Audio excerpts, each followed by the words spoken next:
to the coast, it's a vibe so nice. Kyle and Carmela bring the spice to life. In this urban jungle, we carve in our own way. Conversations flowing like the waves in the bay. Let's dive deep, no holding back. This is coastal convo on the right track. Coastal conversations where the dreams collide. Unlocking the mysteries we take in our stride. From the city to the sea, we share the truth. Join the flow with us and feel the youth.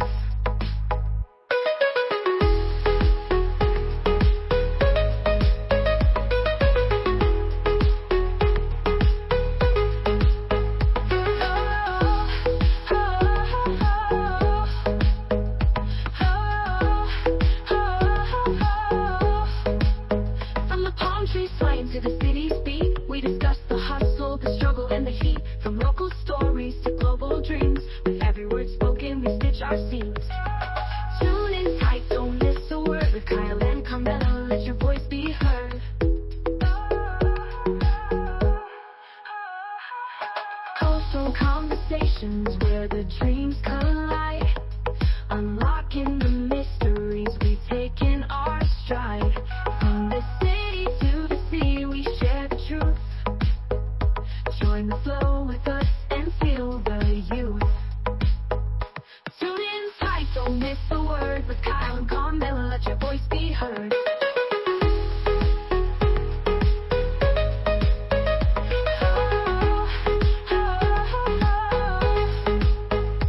This is Coastal Convo, keep the vibe alive. Kyle and Carmela, let's thrive and strive.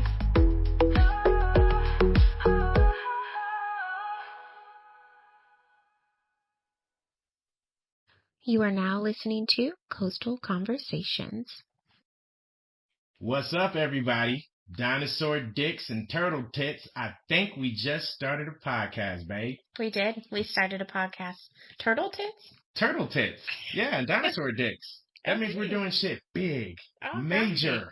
All right. All right. Well, welcome to Coastal Conversations. Yay. If you can't tell, this is going to be very entertaining with turtle tits. Turtle tits and dinosaur dicks.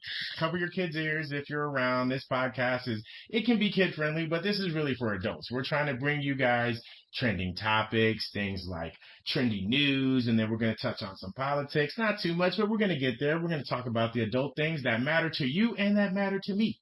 Yes, so the agenda for Coastal Conversations is nothing is off the table. Nada. This is your podcast to get all views and sides of everything, whether it is politics and what goes on in America or what goes on around the world, or funny stories or parental advice or events, or maybe you just need to vent about them little rugrats that drain you every day.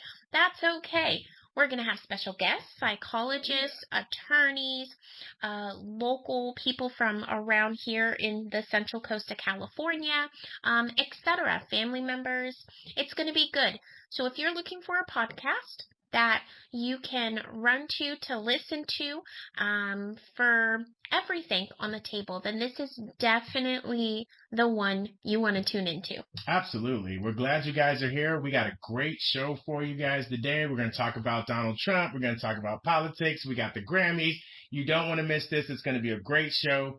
Coastal Conversations, the place where dreams collide. Welcome to the podcast. We'll take a quick brief break, but we'll be right back again. You know how it goes. We'll be right back, right in your ear, baby. So just stay put, sit tight, turn that radio up, drink your Sprite, and we're going to be right back. All right. Talk to you soon. See ya. Oh, hey there. I'm Kyle.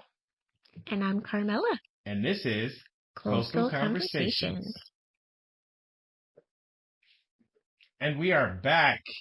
Great show for you guys today, and the first thing on everybody's mind is the victory, sweeping victory that Donald Trump and the Republicans had over the Democrats this past election. How do you feel about that? Because we are all flabbergasted and unpacking, but I feel like we're getting to a good space into understanding what happened. Yeah. I think across the board, I mean, you have the people that are ecstatic that, Trump gets his second term as president. We're definitely seeing that everywhere. And then you have the people that maybe aren't so happy about it, who are trying to break it down and understand, what happened, and then digest and figure out and get through what everybody is feeling. Yeah, I completely agree. I know we're all unpacking it and we're all trying to figure it out. And there's I think a lot of metrics and a lot of things that went into the victory. And I know for sure one way that we can get a little bit of those metrics and understand is the exit polls. And the exit polls came out and they kind of gave us a telling story. And I know you got those lined up right now. Yeah, we'll go on over to you because these exit polls tell a whole different story of what exactly happened. Yeah, the exit polls are important, right? Because I think at this point, pretty much everybody has an idea statistically when you're looking at numbers, what happened. So we'll go over those briefly, but really it's just going to be about how people are feeling and kind of what happened with that. Yeah. So as we know, of course, Donald Trump won, right? Not only did he win the electoral, but he also won the popular vote. Interesting. He did. Which doesn't always happen. And so one of the main things was the Latino vote. Overall, about 46% of Latino / Hispanic voters voted for Donald Trump. But it was a big increase. Like there was really an influx in that demographic.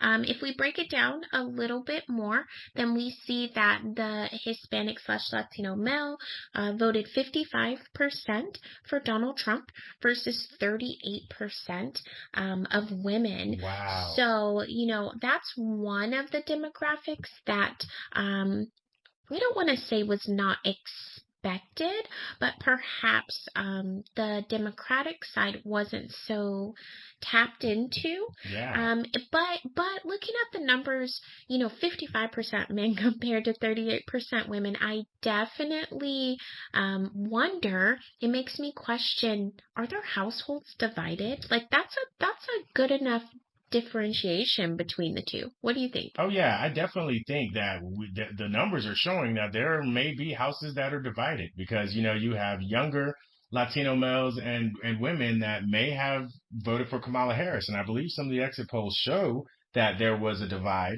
So it leads you to believe that are these households truly divided right now? Are they going through some of the division and things that we're dealing with as Black Americans or Latino Americans and men, women? I think that division is going to be prevalent everywhere. Yeah, that's true. I mean, we all know the difference in some of the topics between men and women that came up, and we will definitely delve into that just a little bit more.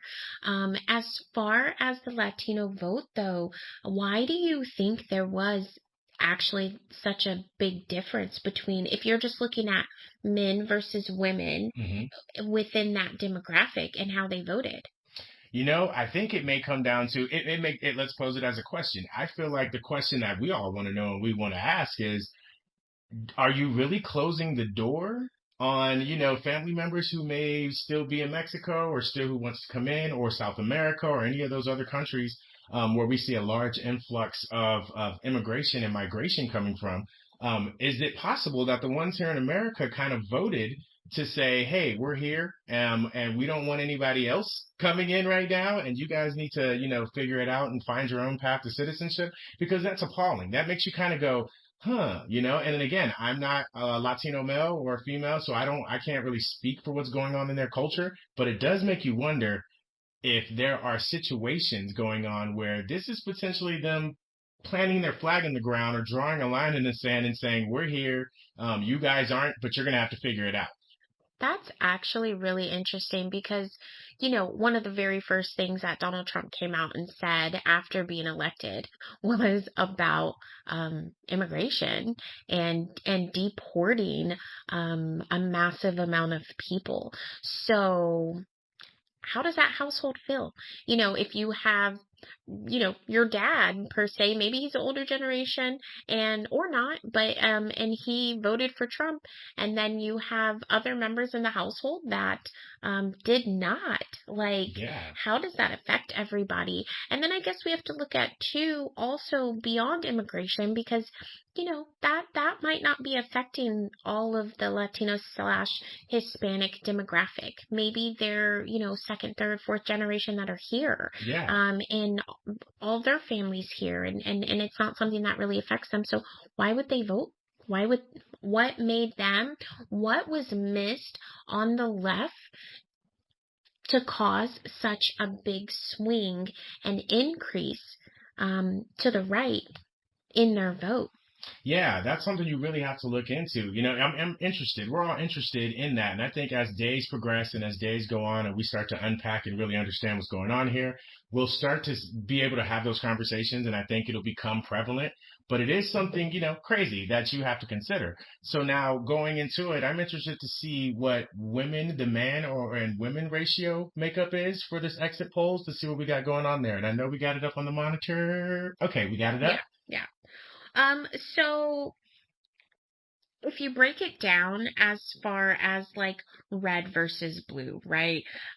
You're looking at about 42% of males overall voted blue, where 55% voted red. And mathematically that doesn't equal 100%, but that's just based on the exit polls and doesn't account for, some of it. And then 45% of women voted red, while 53% of women voted blue. So more women voted on the Democratic side, but it was still really close. I mean, you're pretty much looking at half and half, 53% compared to 45%, which is a whole conversation in its own. But before we get too deep into that, well, actually, I think part of that would be to include the black vote. Oh, yeah. The black vote, I think that's something that you need to look at, because what we also saw from looking at some of these exit polls, and you guys may have looked at exit polls were everywhere during the election, and they were coming out left and right. It seems that the Republicans and Donald Trump actually doubled some of the turnout that they had there, and they actually flipped more Democrats or undecideds to go over to the Republican Party, or vote Republican at least. Yeah. It's not saying that we're going to officially be there, at the Republican Party, but they did get just enough to kind of switch the bar a little bit and raise it. Yeah, and then when you're specifically talking about the black demographic, right? There absolutely were some changes there. So now overall, 77% of the black male voted blue. So only 13% of the black male voted red, right? And then the total numbers, 85% of the black demographic voted Democratic. Okay. So the majority of black voters still voted to the left. Like when you're looking, at 100%, that's huge. Your chances of you getting 100% of everybody to sway one direction is very minimally, if ever, going to happen. So the majority did vote to the left. However, there has been this narrative around, have you seen it? I've seen it like on TikTok and stuff. Okay. There's been this narrative around that basically black women in general, but specifically speaking the black demographic, are upset with a lot of black males because they feel as though the black male let them down in voting. Now, before you comment, right, because that's directly speaking of you as far as, you being a black male, and I'm interested to see how you feel about that. But 21% of males voted red. Oh, yeah. If the black male, that is. And so I think some of the narrative might be coming from the fact that although if you compare 2020 to 2024 elections, overall, the black demographic, we're sitting around the same percentages of red versus blue. But in some areas, the black male vote doubled. So for example, Pennsylvania, it was sitting around 12%, and This time it's around 24%. The last time I had looked at one of the exit polls. So that is an increase, even though overall it's about the same. That specific is an increase. So maybe that's where some of it's coming from. I mean, what do you think, and how do you feel when you hear people putting a lot of onus on you as the black male? Well, we'll start with how I feel about it. How I feel about it is it's disappointing. It definitely is when you really look at the grand scheme of things and you look at the polls and you look at how everything played out. Yeah, we did have a good clip that came there, and decided to vote red in this election. So it is disheartening. It does make you feel like, oh man, like I don't want to go to war with, my brothers and sisters, and I don't want to, have to sit here and feel like I'm defending myself and all this other stuff. So, it definitely, it's disheartening. But to go back to why I think that occurred, or why, that may have happened, there may have been missteps in the Democratic Party, because specifically, like you've heard all the podcasts and the new media and legacy media. If you guys aren't familiar with that, legacy media is your CNN, your NBC, your ABC, traditional news. And that includes newspapers and stuff like that. The Democrats pounded those legacy media, outlets and stuff, whereas you had, with the Republicans, we noticed the campaign was doing more new media, and that is your podcast, that is your YouTube podcast and stuff like that.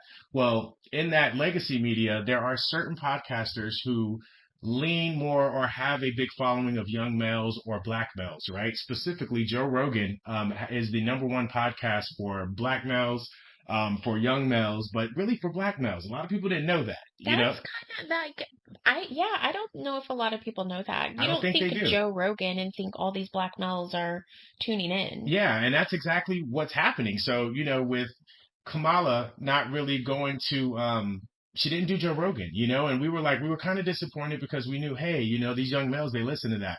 So I think a lot of them felt boxed out, and they saw this campaign. Their mothers were telling them, you got to vote, aunties, everybody, hey, you got to vote, which is nothing wrong with that. This was an election that was touted as a big victory for women if they were able to get there and get this done.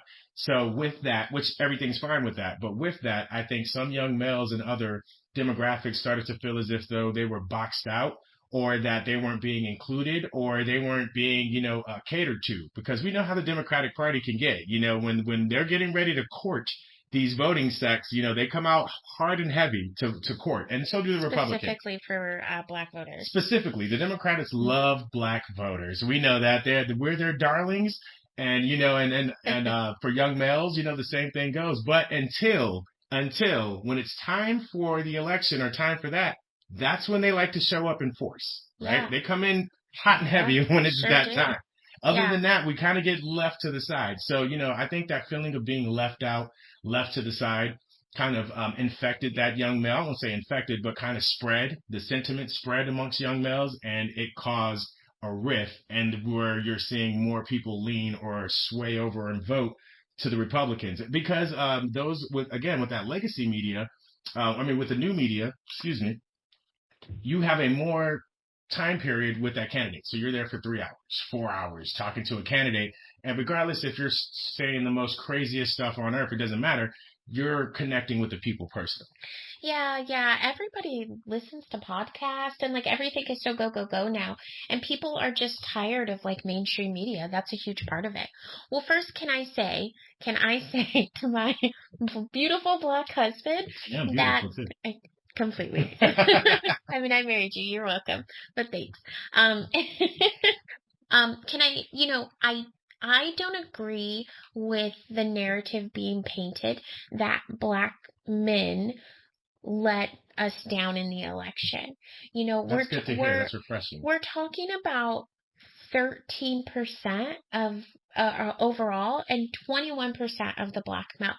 Again, there's only 100% of people. So having over 80-something% vote, for Kamala, if that's, how people felt, that's huge. So, I don't think that personally, that should be put on y'all. I do think that we as women take more responsibility for it. We're just really, really divided. We're really divided as a country, but we are divided as women. And so like the election results don't surprise me at all. I mean, America is America-ing. Like Oh yeah. this is what we do. I guess, when you have a democracy that, it can go any way. But look at the response after having Barack Obama as a president. Absolutely. Granted, he got the second term, but after that, we now enter the world of Trump. Like the opposite side had a staunch answer in your face, very loud. So why would they not come back and do that again?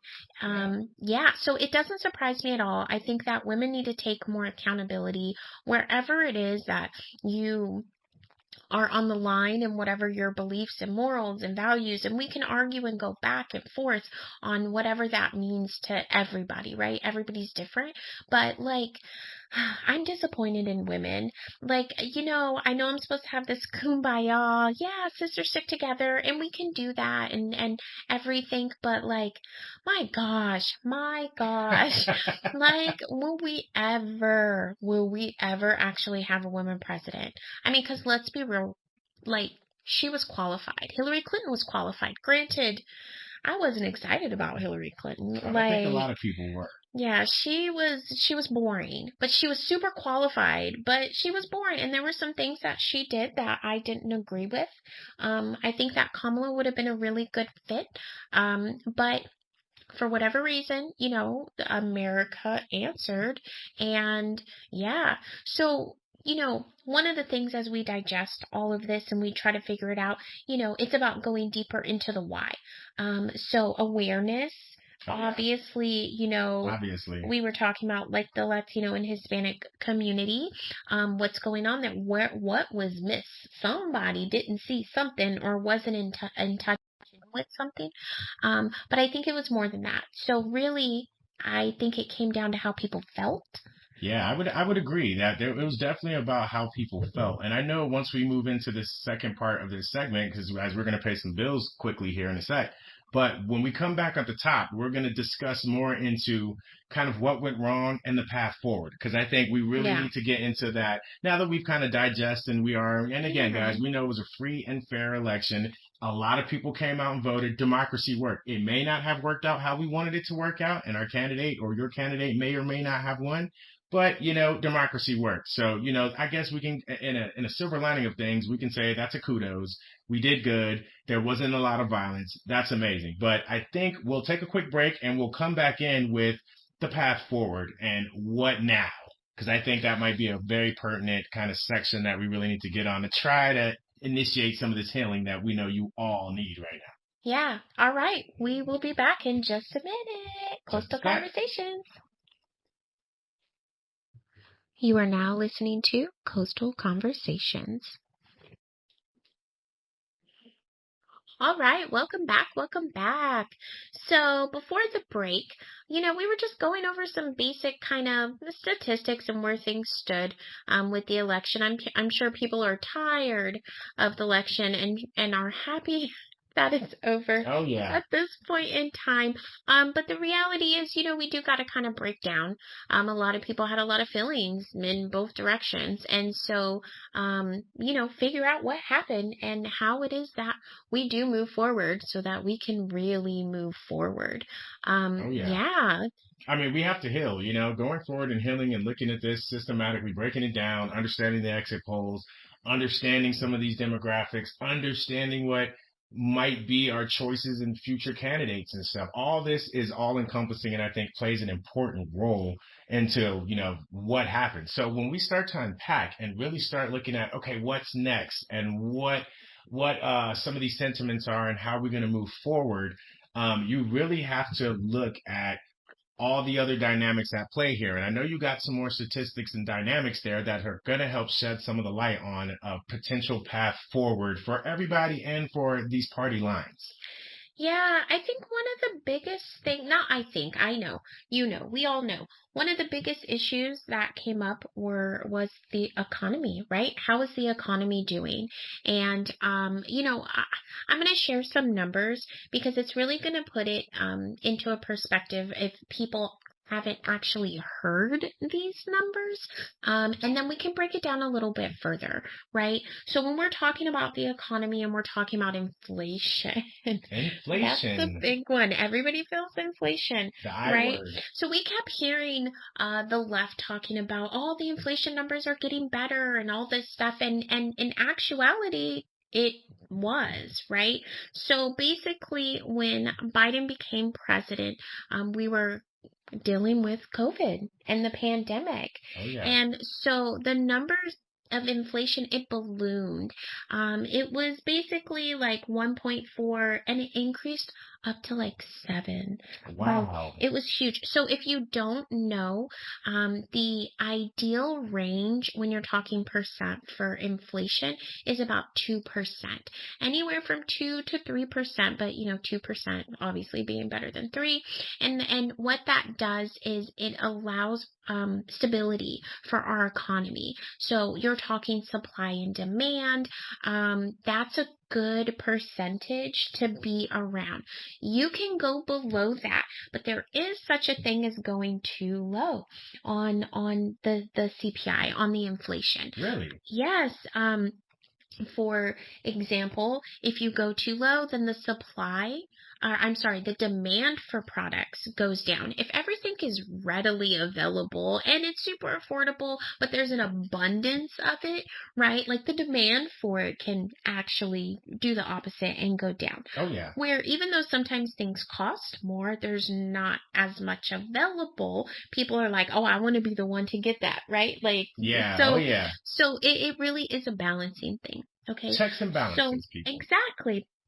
So these are some of the things that have decreased. So as of October, now mind you, coming out of the pandemic, it went up to 7 because of the supply and demand. People were ordering more stuff at home once they were released, like we were released. We were in prison, but people want to go to concerts and different events and take trips and so all of these types of things affected that inflation rate. Okay, so as of October, we're down to 2.3%.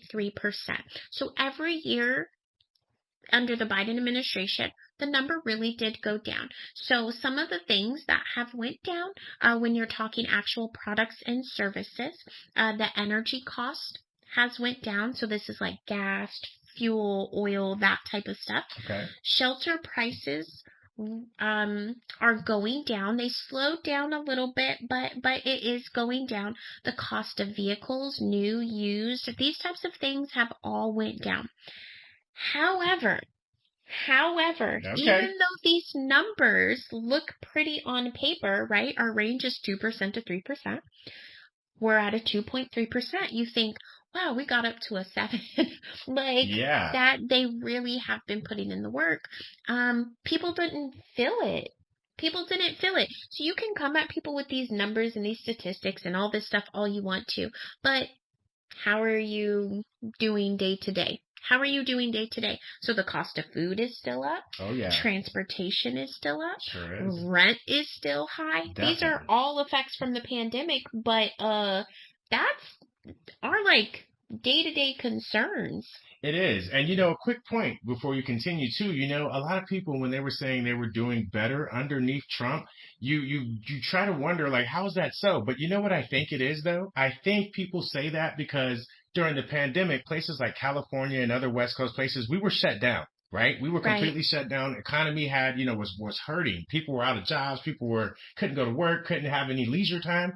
But when you look at the Southern Bible Belt area and the Southeast, they stayed open the whole entire time. So while everybody watched the left side or California and other places be shut down and, couldn't move or do anything, people in the South and in those places that overwhelmingly voted for Trump had been open the whole time. So they were seeing that as, this is prosperous. Oh my God, COVID's happening, but I'm making money. I'm still going to work. I never have to stop going to work. And that could have played a part. Yeah, absolutely. I mean, people were dying. Yeah. Or getting really sick. I mean, agree with it or don't. Just look at the actual results. People died. It came with sacrifice. It definitely did. But yeah. So I mean, inflation was obviously how people felt. Like we joke, but like we're California coffee bougie. Yeah, oh yeah. Oat So milk, baby. like oat milk, caramel drizzle, extra shot, like, yeah, we are definitely those people that order the coffee and have like a list of like 7 things. And you know what? They don't mind it here because everybody does it. But like, just basic stuff like that. Don't get me wrong. That is not a necessity to like pull up to a Starbucks, right? It is something that, if you're able to do it, great, you're able to do it. You appreciate it. But for people who, for example, are coffee drinkers, do you get to go to Starbucks? Or do you need to make coffee at home? Or maybe do you need to go get that little hot coffee from the gas station? Whatever it is, something as simple as that, people notice the difference. So that's a change. Like it affects people.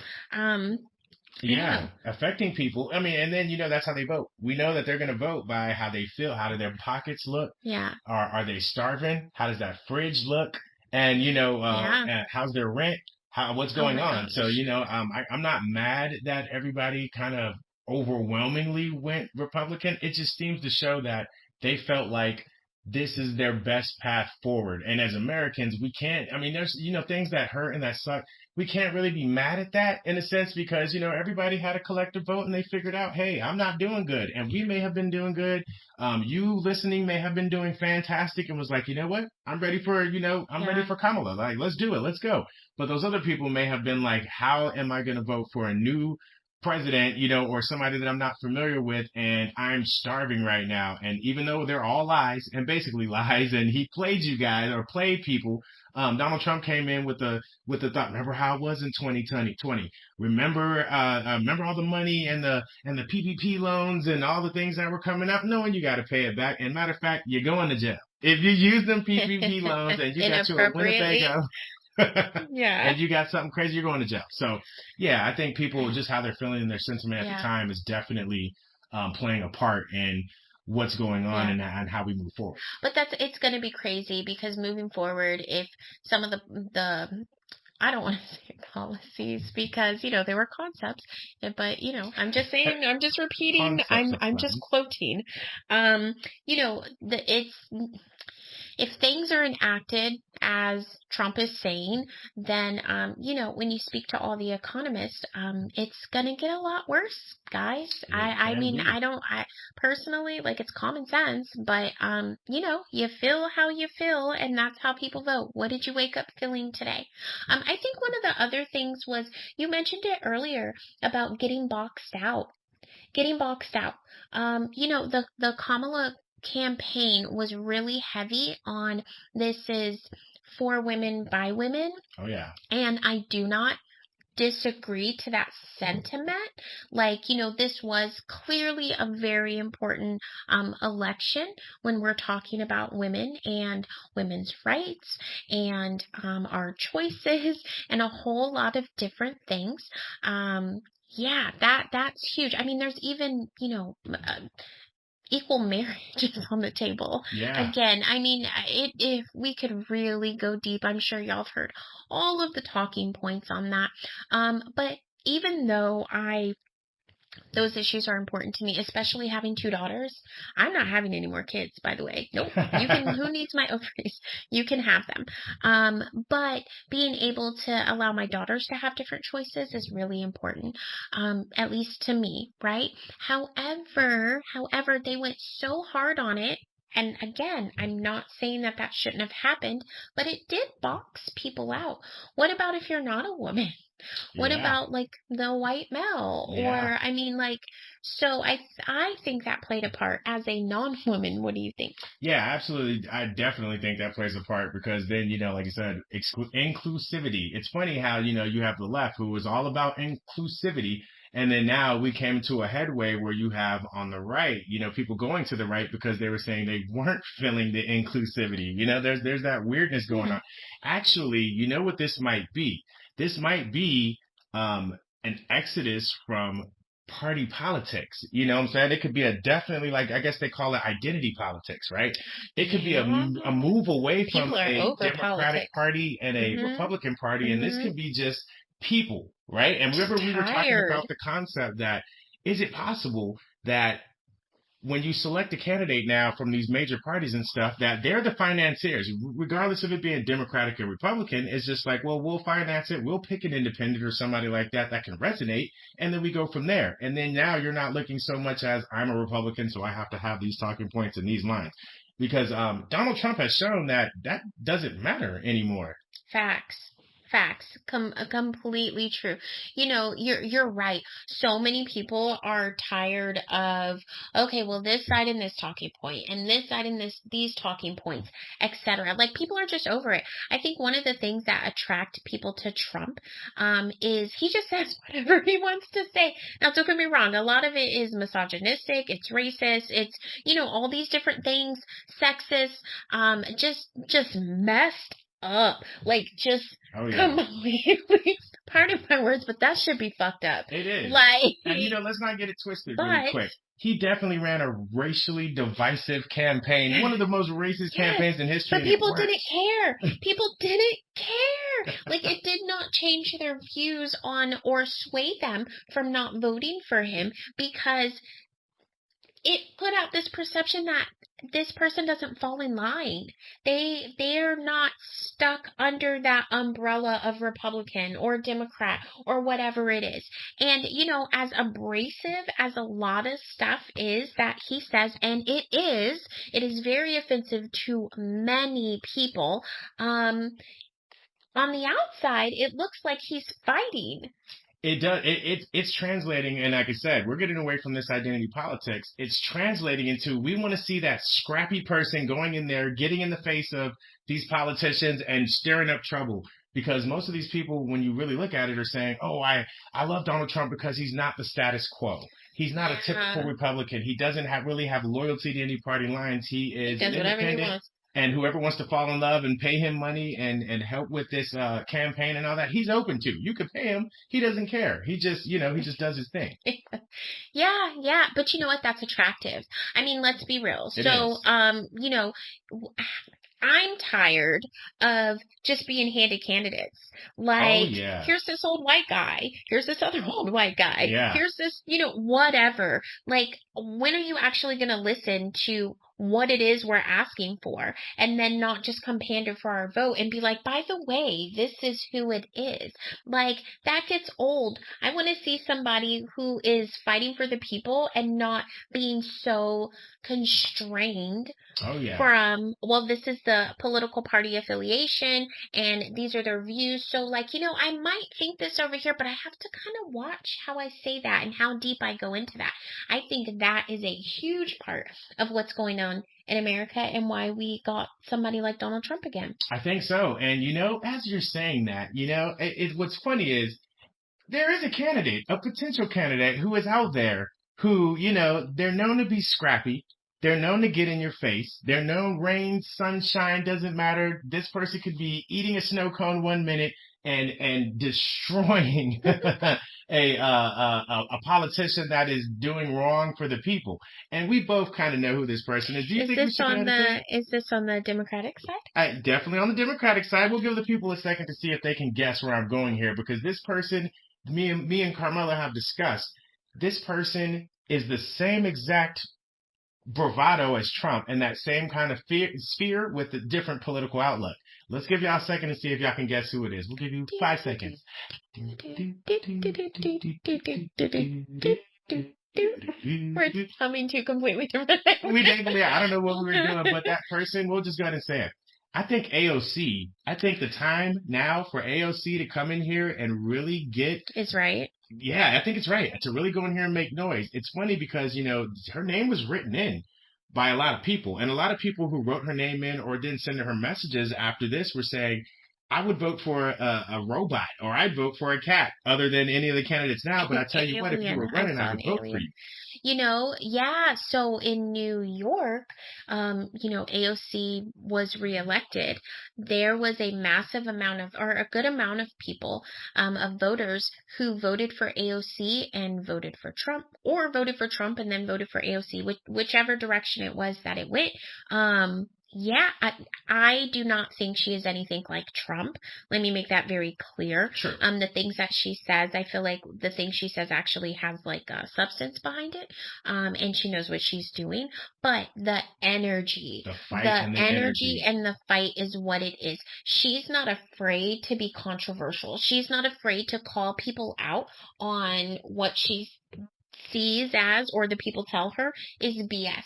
And a lot of that is missing. A lot of that is missing. And there's an appetite for it, Yeah. because look at how they I came mean, up with Trump's Trump. elected president again. I'm saying there's an Clearly, appetite it's for that. there.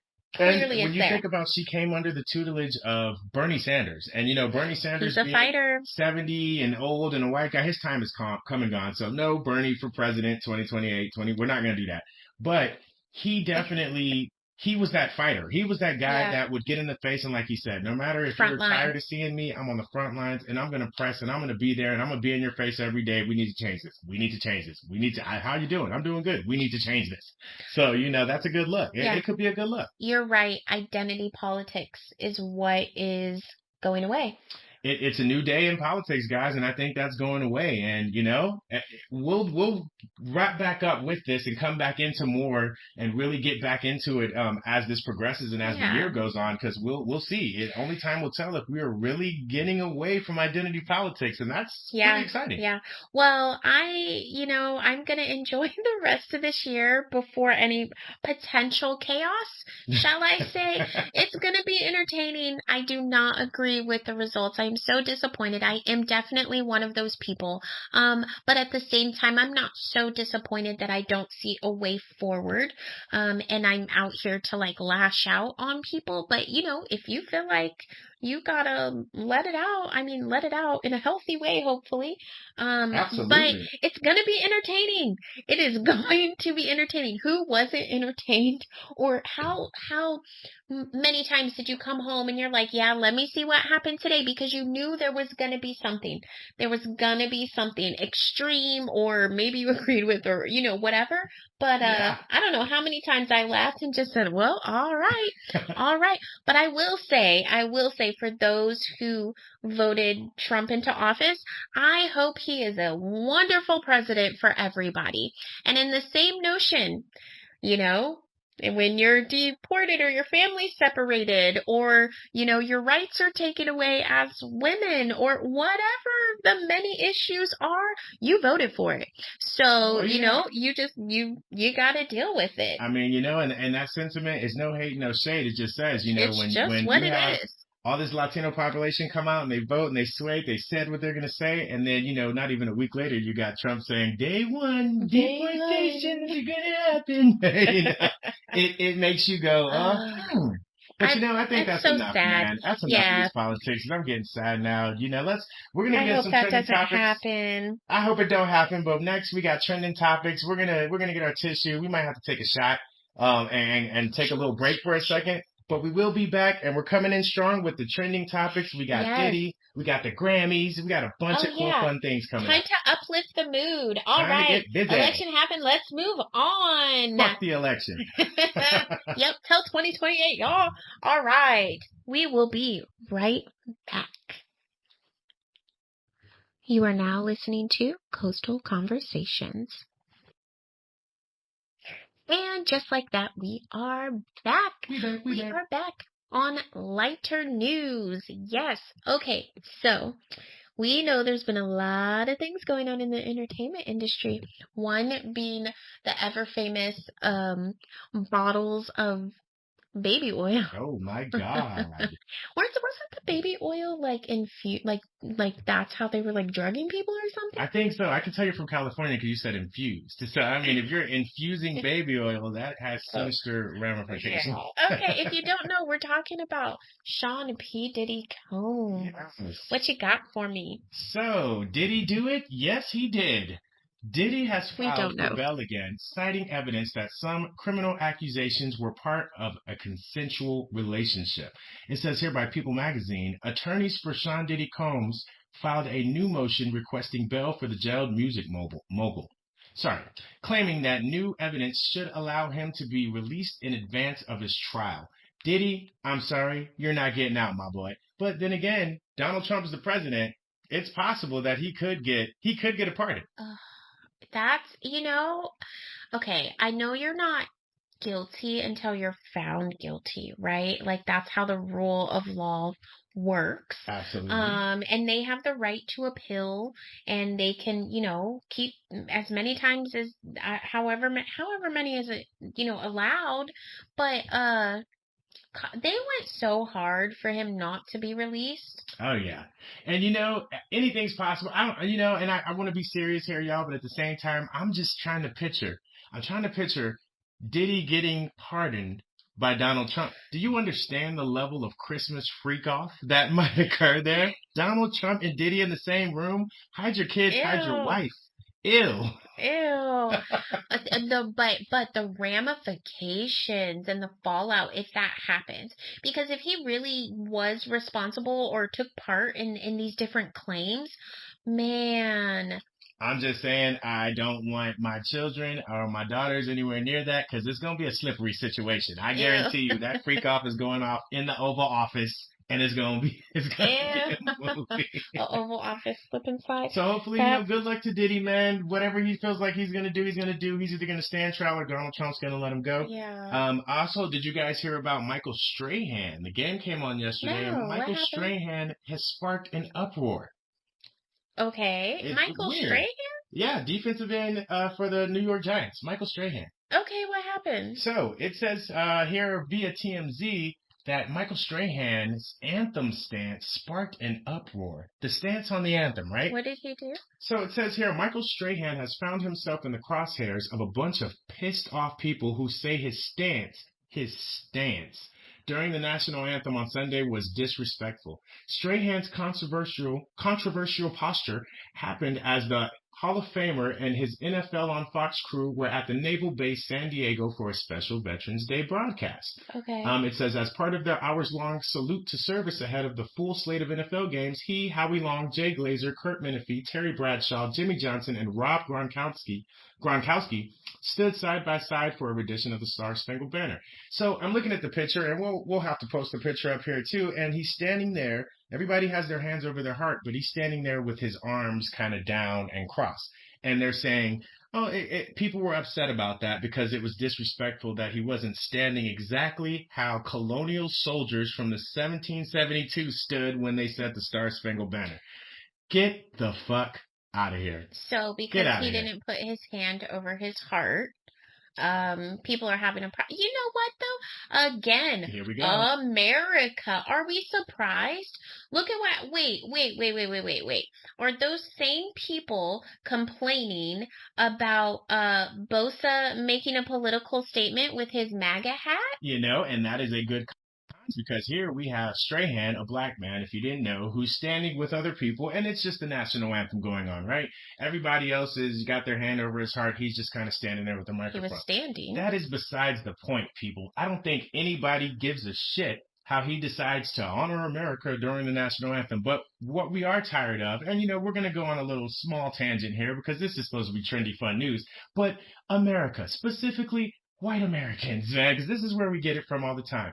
We are tired of you telling us how to protest or how to honor the flag or how to be a veteran or how to do that. I get that you're inspired. Your boy just won. It's Cheeto dust all over the floor again. But please, come on, America. Let's not start this shit. We did it with Kaepernick. Now you're doing it with Michael Strahan. It's crazy. It's fucking crazy. Where was the outrage for keeping everything prim and proper when Nick Bosa crashed an interview with a MAGA hat? You know what? We didn't give a shit. Nobody really cared. We didn't really care. He got fined by the NFL, which I don't agree with. I don't think he should have been fined. I don't think Nick Bosa should have been fully fined or caught backlash for wearing a MAGA hat during the interview. This is America. We have freedom of speech and freedom of representation. Yeah. So it didn't make no sense to me. I'm okay with Bosa wearing the MAGA hat, even if I don't agree with MAGA, because I was okay with Kaepernick kneeling. Absolutely. I don't think that if you're in these positions of entertainment or sports or whatever, that all of a sudden you're not allowed to have an opinion. I mean, he might not have verbally said it, but his hat is a huge statement, and we're not all going to sit here and act like it's not. So I'm okay with him wearing his MAGA hat. If it goes goes against some policies that they agreed to and he gets a fine, well, get the fine. But, like, come on. So Michael Strahan, I just want to make sure I understand this. Oh, yeah. Was just standing there. So he was standing up, guys, right? Was standing. Typically the problem is you're not standing. But he was standing up. He just didn't have his hand over his heart. And that caused outrage amongst millions. What if like he had a strain in his shoulder? I don't know. And he wasn't physically able to lift his hand to his heart. I mean, I don't know. But like, people just jump to conclusions. You don't know why that man was standing like that. And look, I'll tell you, Michael Strahan has been through a lot as a defensive end for the New York Giants and defensive tackle and stuff. This man has played a lot. Have you ever seen Michael Strahan's hands? Michael Strahan's fingers look like soft, loose Twizzlers. Like his fingers are jellified, right? So I imagine that his shoulders and all that other stuff might be fucked up. We don't know. You've been in the NFL. That shoulder might be fucked up. I've never seen Michael Strahan kneel down and pick up a quarter. I don't think his knees work like that anymore. So we got to chill on that, guys. And you know what? Even if he just chose that he didn't want to put his hand over his heart, guess what? He's allowed to do that. Show me where it is written that says it's mandated and against the law if you don't put your hand over your heart. Or was he supposed to salute? Like, you guys, Absolutely. We have to do better. We have to do guys. better. So, just get the mayo out of your veins and let's just sit here and calm down, guys, and let's really let's be real about things here. The Grammys. Let's go ahead and change gears because I'm getting a little worked up, a little hot on the pit. Yeah, I see. Did you hear about the Grammys? Yeah, a little bit. Okay. I heard a little bit about it. So your boy Kendrick Lamar, we all love Kendrick Lamar. As Californians, that is literally Jesus Christ in dreads. We love Kendrick Lamar. Kendrick Lamar is up for 7 Grammys, 5 or 7, somewhere around there, but I think it's like 5 or 7 Grammys specifically for They Not Like Us. Yeah. Ooh, a diss record getting a Grammy? Drake, watch out. Yeah. Oh my God. I like Kendrick Lamar. Before like this beef with Drake, we've been talking about Kendrick Lamar for years, even before coming to Cali, right? As somebody from the South, I still like Kendrick Lamar. Like, love him. That's California's sweet baby child right there. We will cradle Kendrick Lamar to victory. He's just one of the best in the rap world, in my opinion. He's just dope. And he killed Drake. Good for him. Thank you for Kendrick Lamar. Thank you for that, brother. Beyonce, as y'all like to say, or Beyonce. Cowboy Carter has been killing still to this day, and we know she was snubbed by the CMAs and everything, and that sucked. But it looks like the Grammys are bringing it back and having great retribution as she is up for 11 Grammys. Oh my gosh. 11 of them things. Oh my gosh. My God. Wow, that's great. You know what though? She is she always gets a lot of love. I think people kind of get tired of how much love she gets, but she always puts out great products. Absolutely. Like and songs and whatever. And you know how it goes. Most people, American, we love to build people up and watch you rise and tear you down. That's inevitable when you're an artist. Things happen.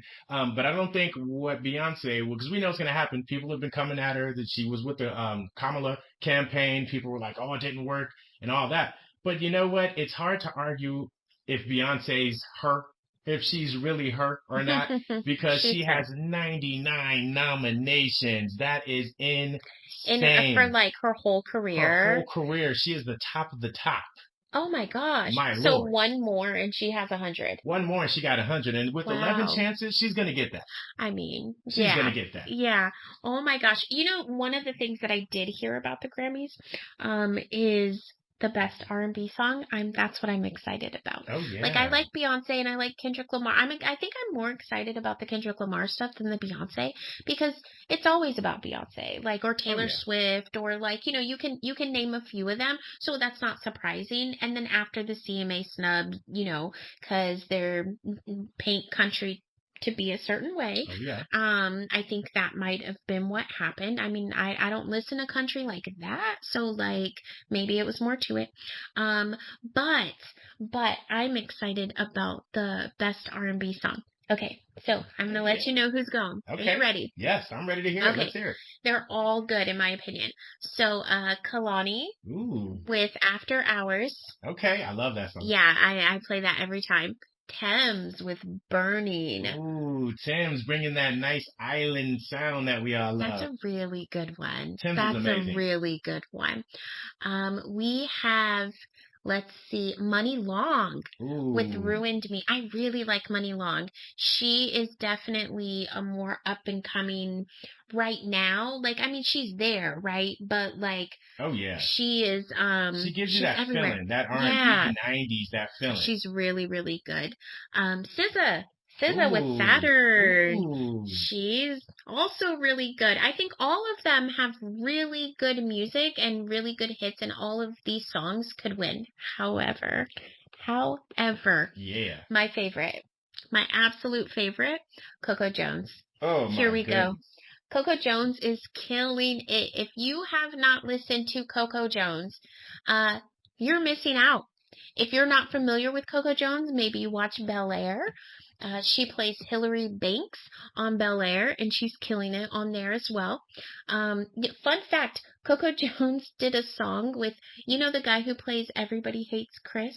And now he's on, like, Abbott Elementary. Tyler James? Yes. Yeah. And The Walking Dead. Oh my The Walking God. Dead. He's been on a lot of stuff.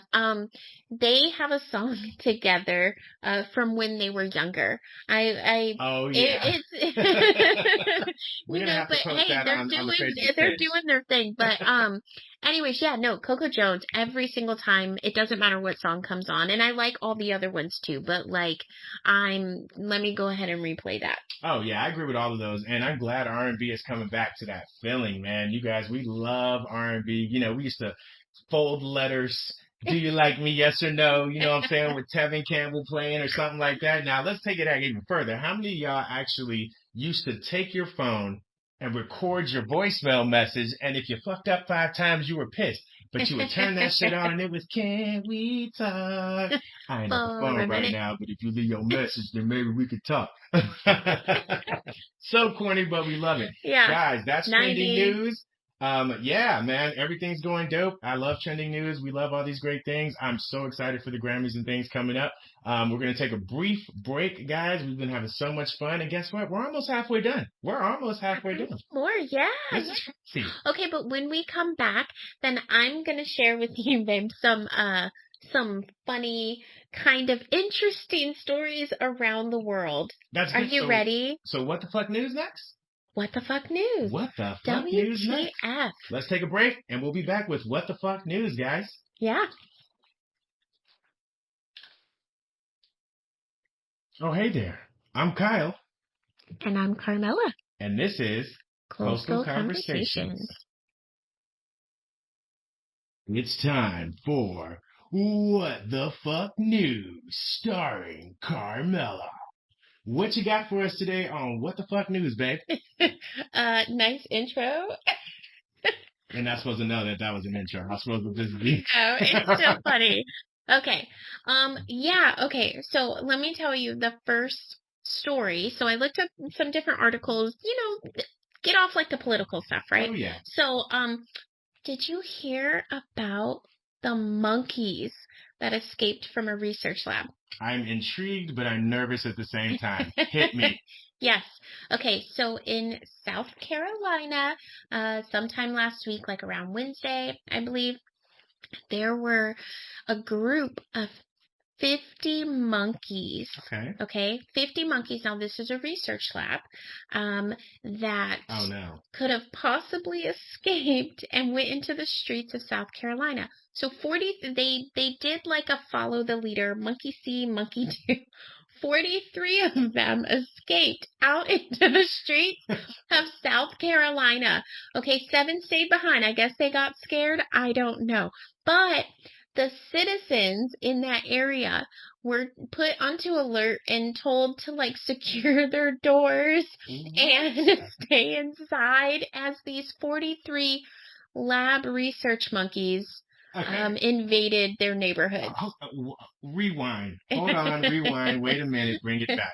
So you're telling me 50 plus monkeys burgled themselves out of a research facility as they 43. were being researched upon.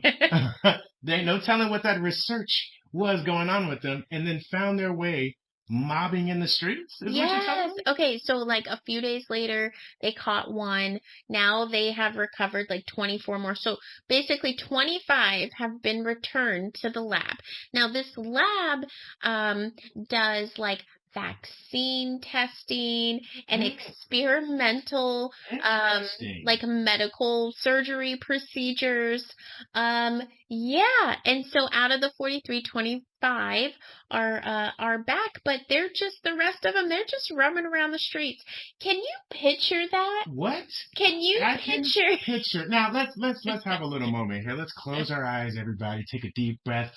Let it out. Okay, now can you picture a mom walking down the street with a stroller with twins in it? Let's just say there's twins, Wow. right? Two pretty little twin baby Okay. children in that stroller. Picturing? And then her coming across 50 mad, angry, looking for revenge monkeys who are going to mob the stroller, tearing pieces and articles of their sweet baby children's clothes off. Oh my gosh. Snatching bottles, smacking Enfamil on the ground, tossing fucking diapers. One's probably wearing one on his head. Oh my God. It's Jumanji. It's Do you remember fucking the Jumanji. monkeys in That's Jumanji dangerous. taking over the car? Oh These my God. 43 monkeys. Oh. What did Jumanji? They're What? wow. So here's my thing. Okay, well, it didn't say anybody was hurt, right? That's Thank good. goodness. That's a blessing. But picture, now you close your eyes. I'm doing it. Picture this pack of 50 monkeys planning their escape from this research lab, right? Get So away, like guys. they're smart, right? So they had to know that scientist so-and-so, Scientist Jones, takes his snack at 12:02 every day, and he walks in the back for 7 minutes. And in those 7 minutes, they had to open the door, get the keys, let everybody out, and as soon as the door opens, just flee as fast as they could. I tell you what, these monkeys, if they're that, and you know monkeys are intelligent, primates, things like that, if they're that fucking intelligent, I feel like they need to be working for like Elon Musk, or like they should be the first ones going to Mars and building rovers and shit. Why are we researching upon these soft, sweet monkeys who are then getting mad and going outside and then terrorizing a whole neighborhood? What? Okay, but when they left, did they stick together? Did they? Did they, separate? Like, Did they split what up? were their plans? Like, how deep did the planning go? Was there a leader? Because I'm thinking the true. prequel to Planet of the Apes. That's what I'm really thinking about. This. They said, hey, let's be free. This is what we're going to do. But 7 of them stayed behind. Well, I tell you what, that was nipple-tingling fear right there. And I noticed we're talking about a lot of nipples, and I mentioned nipples here, but this one made my nipples hard with fear. With pure fear. I'm terrified. Researched upon, as you said, monkeys went out into South Carolina streets. Man, stop researching upon these primates, please. Please. So we Yeah. gotta know that right there. Yeah. I don't know if this next one that you got. You said you got one more. If that can top that, that was appalling. I think it will. All right, hit us. Hit us It's with another animal one. Okay, sticking with a theme here. Okay, yeah, that's the theme for today. Okay, so it's a little bit sad, but it's interesting. So basically, in New York, this guy saw a squirrel get like run over, okay, and killed. It was like a mom squirrel, okay. Oh, poor. Anyways, this squirrel then left a little orphaned baby squirrel. Okay. So he rescues the orphaned baby squirrel. He takes it back to his house, or he actually has like a animal preserve kind of like safety type place, okay? He takes it back. He nurses this cute little golden blanketed little baby squirrel, right? As you should. He lets it out into the wild. Okay. Okay, now the squirrel's name is Peanut. Oh Peanut. my God. Is there an eagle involved? No. here? Okay, I'm just Nobody making sure. swooped Okay. in and took the baby squirrel as it was set free into the field of flowers. No, it's not that. Okay. Okay. That is terrorizing when kids see that, You by know, the way. That is I'm so worried. scary. That first one's bad. Yeah. So he lets Peanut into the wild. About a day and a half later, Peanut shows back up on his porch. His tail's like broken, half the bones sticking out. What? Like it was just like he returned and said, "Save me." Oh my So God. he goes back, okay? So then the guy's like, "Okay, well, I guess you want to be here, right? Like your body, your choice." Hey. He returned to somebody who fed him and all these things. Okay. 7 years. So he has Peanut for 7 years, okay? At some point, they add a raccoon named Fred.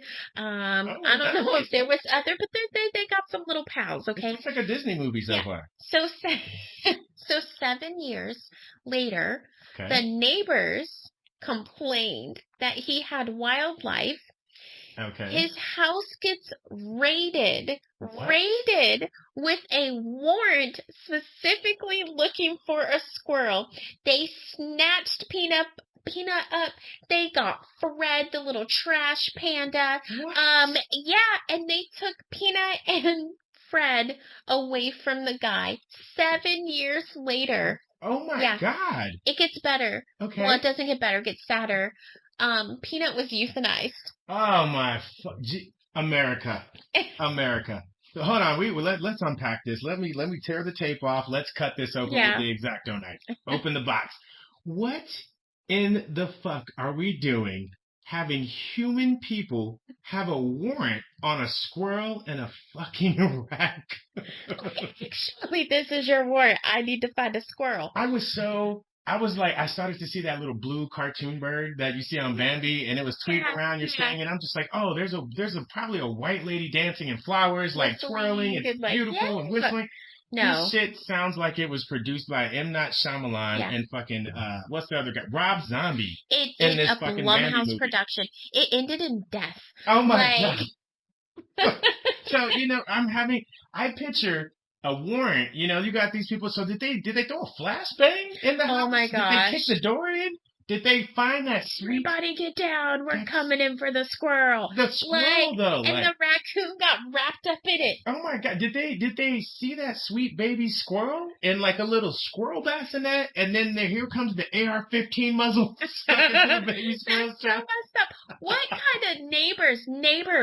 Did the squirrel come over and steal the nuts from your tree? Did they nibble your grandchild and give them rabies? Did the trash panda find your leftover dinner in your trash can? Like, what really made you call some wildlife preserve people and a warrant for a squirrel? For a squirrel. Squirrel. And his name was Peanut, man. And I thought you showed me a picture of Peanut eating fucking guacamole out of a stone bowl. This picture, right here, he is eating avocados out of a little bowl. He's so cute. It's so fucking that right there is so fucking heartbreaking. It had such a good. It just had such a dark turn. It just got dark fast. It really did. It's rest in peace, Peanut. That is so sad. R.I.P. to the homie Peanut. And that's so not it. I didn't skip over first of all the Karen that called. No, for real. Fuck you. Fuck you. For fucking getting a damn squirrel and a fucking raccoon with human names killed. That's fucked up. Aww. Now, you said there was a raccoon and his name was Fred. Fred was held at gunpoint and taken out of the home as well, too? I don't know if he was held at gunpoint. Oh my goodness. Oh, Lord. I just pictured that. What? That's so messed up. But yeah, Fred was, that's no longer his home neither. Wow. Yeah. And when you think about Fred, we've had encounters with trash pandas. Oh my gosh. And they can be scary. They can be intelligent. They can be They're so smart. I just can't get this image of Fred raccooning his arms straight into their hair as they come in to surrender. it makes me wonder, like, wow. Did You they know, put him in little raccoon handcuffs? oh my Like, God. And those weird raccoon hands that they have, he's slipping out of all that shit. Fred yeah. is free and already done escaped the feds, and Fred is Yeah. coming to a trash can near you. But why would they euthanize the squirrel? Like, granted, they let him go one time and he came back to the house, but like, I don't know, drive like 50 miles away. Like, and if Release he him. homeward bounds himself Oh my God. back into that house, it was just meant to be. You Like- gotta give him a chance. Oh my God. You gotta give Peanut a chance to homeward bound back to, and I picture him bounding, and you know, he might get fucked off by an owl, a rabbit An dog. eagle. There's so many trials and tribulations for a squirrel to even make it that far. And you mean to tell me that you're just gonna euthanize? Yeah. You're just gonna kill the whole? Yeah.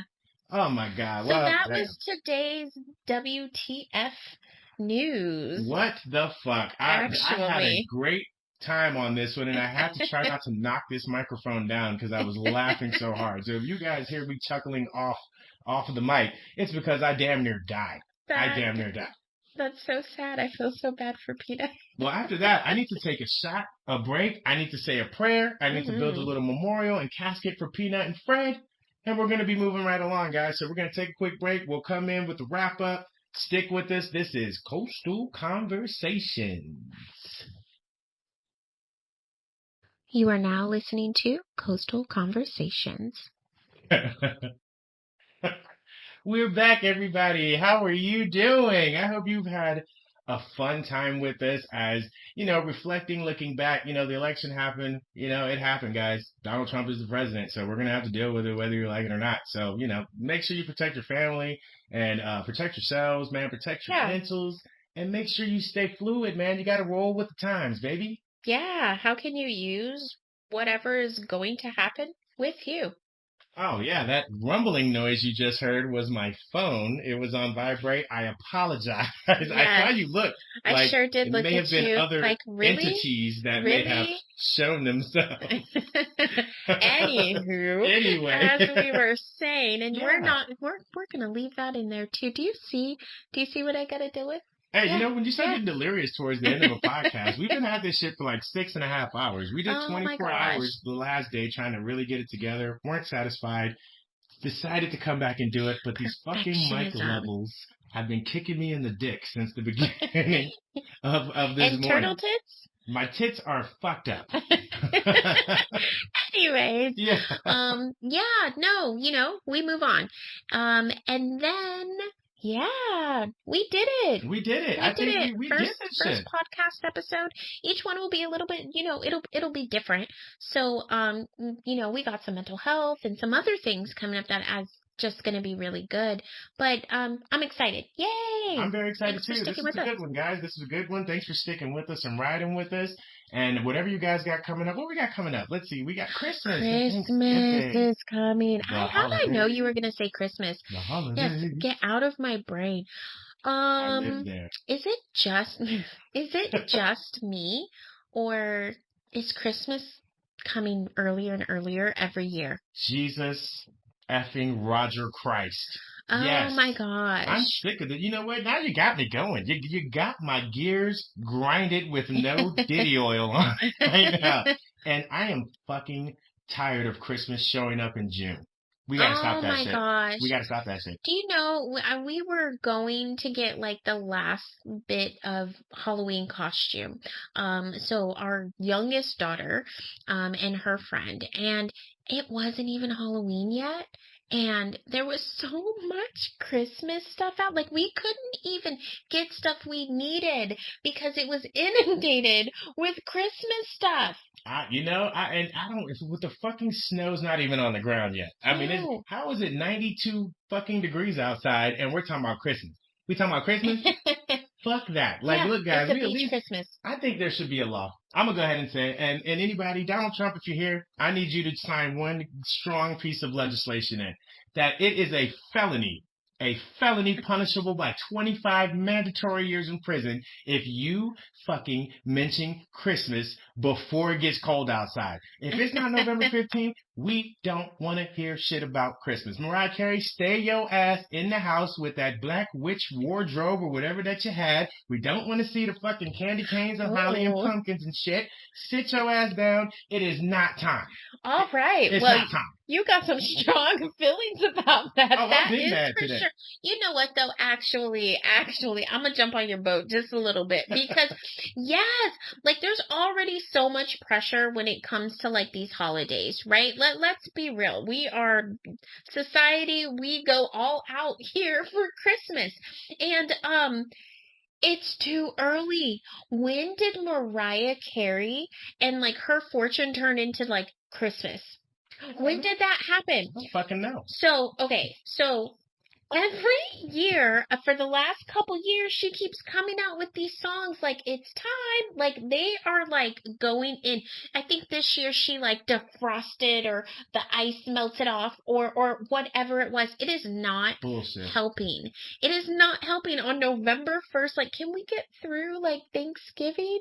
What about the people who like Thanksgiving? Like, do you feel left out? I mean, I'm like pissed. Actually, oh my gosh. So every year, I think it's a funny story. Every year, our daughter does a PowerPoint presentation, right, of her wish list. And it is extremely impressive. It has music and photos and links to where you can get what it is she wants. And like, it is like she's literally pitching, like she needs to be on Shark Tank. Oh my God, she would be perfect for that. It is like you think she's getting funded for like a Fortune 500 company. Okay. So she goes all in. She is really, really, really into Christmas. She wants to decorate before Halloween. She, you know, is like, what are we carving squash for like holiday decoration instead of pumpkins for Halloween? Like she really does. So Mariah Carey is not helping because she is obsessed with that Mariah Carey Christmas song.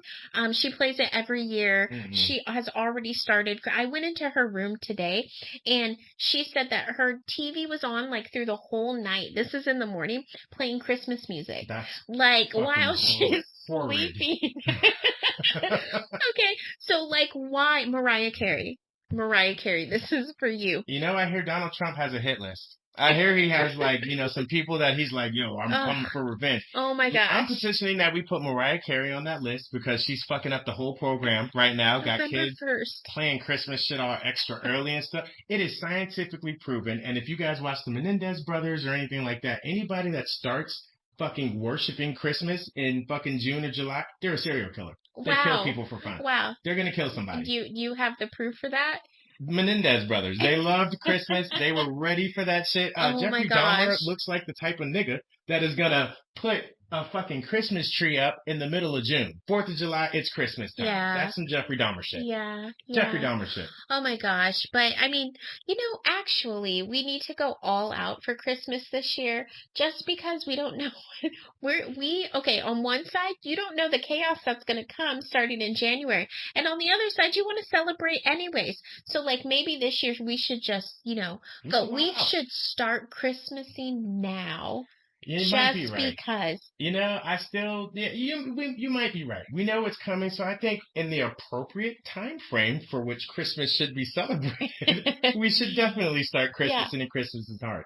I'm just not going to fucking Christmas in June. That's what we're not going to do. No, that's way, like, we haven't even done back to school yet in June. You know what, guys? I tell you what, I'm over the whole fucking situation when it comes to Christmas. So on that note, I think this is a good time to end this podcast because we're talking about flustered. We're talking about Christmas. All righty. Well, I'll pull out the lights and we can start decorating like next weekend. That. And you are getting locked up with Mariah Carey. That's what's going to happen. Lock her up immediately. Oh my gosh. All right, guys, this has been fun. Coastal Conversations. This is episode 1. Stick with us for episode 2. We're trying to release these weekly. We're going to try to get this on Monday, but here's the real of the real. We might not get it out on Monday, per se, but we're going to try to align that schedule and have it releasing on Monday. We are busy people. But this is something that's going to be really great. So you can check us out on Facebook, on Insta, on TikTok, on all the Everywhere. socials, Coastal Conversations. Thanks for listening. Till next time, I'm Carmela. I'm Kyle. And we will talk to you soon. We will see you soon. Oh, and let us know how you like the song that's playing in the beginning of the track. That is our official theme song. Coastal Conversations, created by AI. AI. Yeah. It's not real, but it's real. Yeah. And leave your comments. Like, what do you want to hear? What do you want to talk about? What are you interested in? All of that. Maybe you even want to come on here, right? Because we're open to that as well. So, yeah. Looking forward to it. All right. All right, y'all. We're not going to keep you around much longer. It's time to go to sleep. I'm tired. Goodbye. Bye.